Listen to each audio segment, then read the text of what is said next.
नमस्कार। श्री सिद्धारूढ सप्ताह भव्य समारंभ लोकप्रिय आमदार श्री विठ्ठल सोमनाथ हलगेकर यांचे नियोजनात व श्री परसराम कल्पा पाटील यांच्या अध्यक्षात उद्घाटन संपन्न।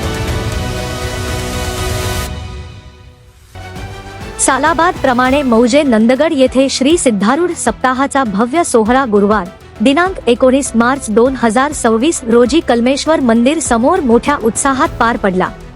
या धार्मिक कार्यक्रमाचे आयोजन विरक्तमठ नंदगडचे पूज्य श्री चन्नवीर देवरू, लोकप्रिय आमदार श्री विठ्ठल सोमनाथ हलगेकर तसेच व श्री परशुराम कलोजीराव पाटील यांच्या अधिष्ठानाखाली करण्यात आले होते।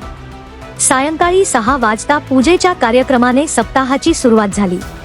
स्वागताध्यक्ष म्हणून श्री पी.के. पाटील यांनी उपस्थितांचे स्वागत केले। आई यांच्या प्रतिमेचे पूजन श्री प्रशांत लक्केबैलकर व श्री प्रमोद पाटील यांच्या हस्ते करण्यात आले। कार्यक्रमास प्रमुख पाहुणे म्हणून श्री मारुती महाराज, श्री यल्लाप्पा गुरव, श्री राजू पाटील, श्री गुंजाप्पा कल्लाप्पा पाटील तसेच श्री राजू लक्केबैलकर तरुण भारत पत्रकार झुंजवाडचे श्री अप्पाजी पाटील उपस्थित होते। या सप्ताहाच्या निमित्ताने भाविकांनी मोठ्या संख्येने उपस्थित राहून दर्शन व श्रवणाचा लाभ घेतला। धार्मिक वातावरणात सप्ताह सोहळा उत्साहात पार पडला। कार्यक्रमाच्या शेवटी श्री नागो पाटील यांनी आभार प्रदर्शन केले। त्यामुळे त्यांचं कौतुक करणं गरजेचं आहे, कारण आम्हाला माहिती आहे की नंदगडवाले कधी आम्ही संख्याकडे पाहत नाही।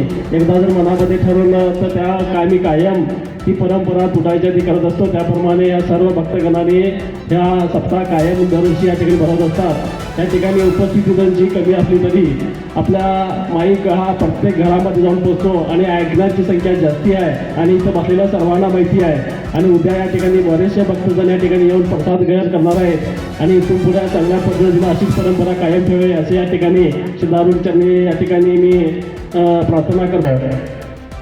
आणि या माध्यमातून आमच्या इथं ठाणे नंदगडमध्ये बऱ्याच वर्षापासून ठरावाप्रमाणे इथं हे सप्ताहाचं आयोजन करून एक मार्गदर्शन देण्याचं काम आमचे जे कमिटी आमचे मित्र करत आहेत त्याबद्दल त्यांचा धन्यवाद। मी जास्त काय बोलणार नाही। दान पुण्य करणाऱ्या अनेक भक्तांच्या मध्ये आहे। कार्यक्रम करता येईल पण दानाशिवाय भोजन नाही, ज्ञानाशिवाय आपल्याला सांगू शकणार नाही, कीर्तन प्रवचन करता येणार नाही आणि आपण कार्य करत असताना एक नियोजन केल्याशिवाय तो कार्यक्रम होऊ शकत नाही। आणि ते कार्य करत असताना आमच्या खरोखर नंदगड गावामध्ये आम्ही 35 वर्ष इकडे येत असतोय।